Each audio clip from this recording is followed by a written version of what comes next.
1948 was a time where two growing nations were struggling to get along. A conflict was stirring as these two nations continuously fought over the same piece of land they both wanted control of, which made their conflict worse. As the fighting continued, a compromise became further and further from sight.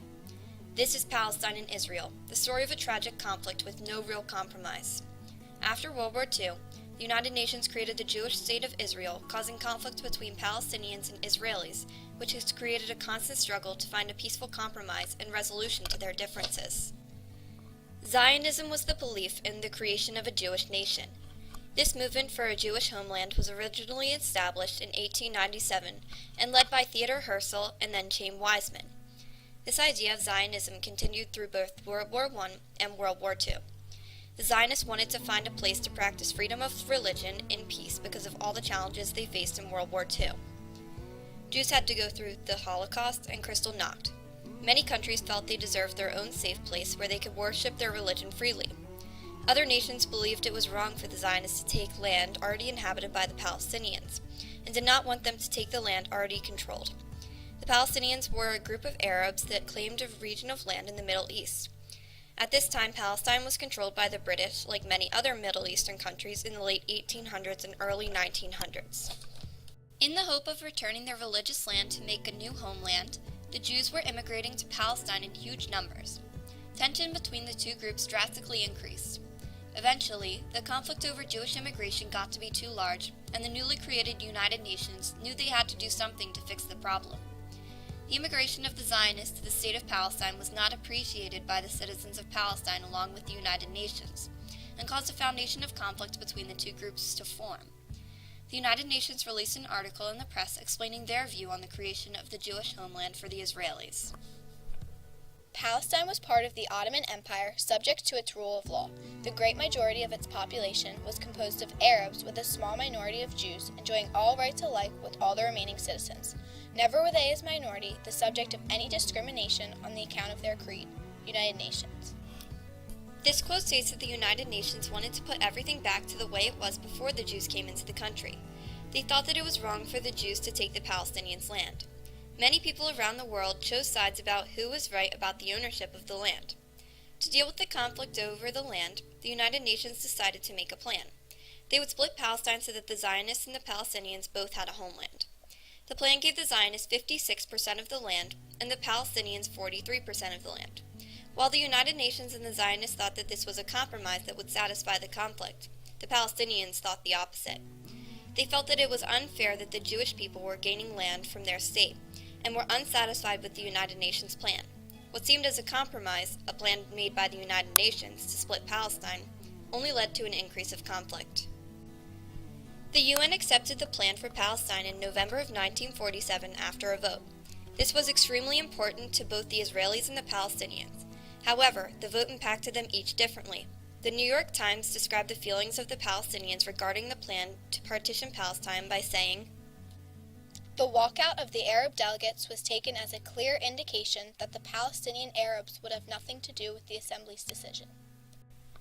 The Israelis were overjoyed that they were able to control part of the land, while the Palestinians were enraged and felt that the Israelis were invading their land. The Zionists were grateful for a new homeland, but were upset because the plan did not give them control of major cities and roads that they were hoping to have control of. For example, based on what the UN plan said, the Palestinians and the Zionists were supposed to share the city of Jerusalem. Sharing Jerusalem did not last long before the two groups were fighting over Jerusalem as well. The day after the UN plan was voted, the Jews were celebrating in Jerusalem when Arab mobs began to attack. This fight is known as the Battle for Jerusalem. It is also the first of many battles of the War of Independence. This war was the result of the inability of the Palestinians and the Israelis to come to a compromise and resolve the conflict about the control of Jerusalem. As the UN searched for a compromise by splitting Palestine, the conflict only grew. At this time, the British were still in control of Palestine, called the British Mandate of Palestine. As the conflict grew larger, though, it became too much for the British to handle, and they left Palestine in November of 1947. The New York Times also said, "The British have emphasized repeatedly that British troops could not be used to impose a settlement not acceptable to both Jews and Arabs, and the partition plan does not provide outside military force to keep order.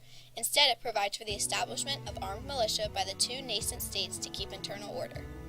Soon after the British troops left, the Zionists declared the independence of their new state of Israel on May 14, 1948, in Tel Aviv.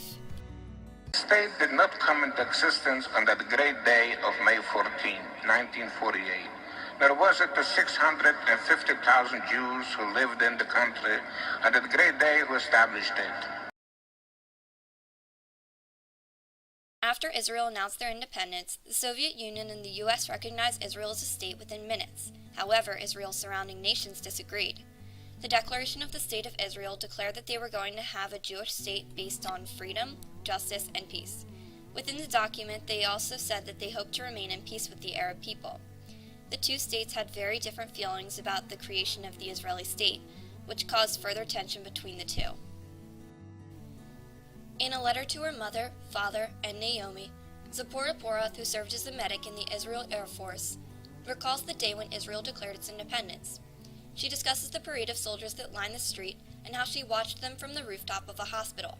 She said that as she watched, she noticed how small the parade was, but she hoped that it would grow with time. She concludes by saying that so much had happened in the year that followed the declaration of the state, and how she was proud of everything that she had done to contribute, and how she wants to continue to contribute to the building of the Israeli state. Then, almost immediately after the Zionists declared their independence, the surrounding Arab nations invaded and attacked the Israeli state, and a large war followed. Israel was supported by the U.S. and the Soviet Union. The United States' role in the creation of Israel was that they recognized Israel as a state, unlike other countries that felt Israel should not be a state. The document that states the U.S.'s recognition of the State of Israel says, "This government has been informed that a Jewish state has been proclaimed in Palestine, and recognition has been requested by the provisional government. Therefore, the United States recognizes the provisional government as the de facto authority of the new state of Israel." The document was signed and approved by President at the time, Harry Truman, on the same day Israel became a state. The Soviet Union reacted by also recognizing Israel as a state. Then, when war broke out the day after the state was created, the Soviets were there to help defend the new nation of Israel. Arab soldiers began to attack and destroy synagogues in hope to find underground Zionist military organizations. The war lasted 453 days, and 12,373 people died during the war. The war was referred to as the War of Independence by the Israeli people, and as al-Nakba, meaning disaster or catastrophe by the Arabs. It would be my greatest sadness to see Zionists do to Palestinian Arabs much of what Nazis did to Jews. Albert Einstein. While fighting continued in Israel, the rest of the world had their opinions on the fact if Israel should be a state or not. Albert Einstein had his thoughts about how he did not want the Jews to hurt the Palestinians mentally and physically, the same way the Nazis did to the Jews. There was a large amount of further conflict that continued after the war, which consisted of little to no compromise. Though there were many tries to have the Palestinian and Israeli people reach a compromise, conflict overpowered all the compromises that were presented. After World War II, the United Nations created the Jewish state of Israel, causing conflict between the Palestinians and the Israelis, which has created a constant struggle to find a peaceful compromise and resolution to their differences. The conflict between the Israeli and Palestinian people was mainly caused because they wanted control of the same land, and because of their different beliefs and religion. The region today is known as Israel to most nations, but is still referred to as Palestine to the surrounding countries who do not believe that the land belongs to the Israelis. President Trump says in this video that Israel is one of the United States' most reliable and trusting allies. Move the American embassy to the eternal capital of the Jewish people, Jerusalem. And we will send a clear signal that there is no daylight between America and our most reliable ally, the State of Israel. The strong opinions of the Israeli and Palestinian people will make it hard to find a functional compromise for them. They will just continue fighting for what they think is right until someday, maybe close in our future, the two opposing nations might come to a compromise.